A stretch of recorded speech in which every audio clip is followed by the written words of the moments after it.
Ako po si Annalyn Umaliao Hermoso. Nakatira po sa Bulihan, Silang, Cavite. Factory worker po ako, machine operator po sa Taiwan.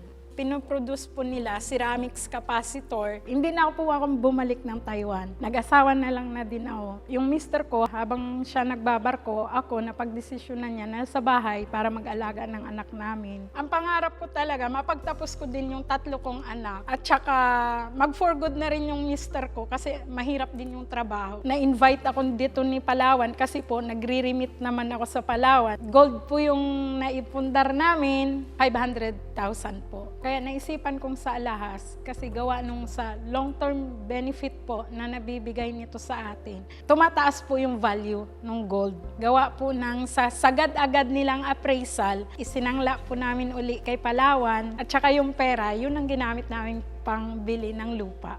Pagka emergency, pwede agad-agad, pwede kang pumunta doon, isangla mo, pwede mo rin siyang matubos, hulugan, ganon. Kaya ko binalik-balikan si Palawan kasi nandun po yung unang tao na nag-encourage sa akin. Mabait siya, si Ma'am Mavic. Alam mo yung madaldal ako, maurira, napaka-pasensyosa niya sa akin. Dahil sa mababang interest rate at sagad-agad na appraisal, ramdam ko, #1 ako sa Palawan.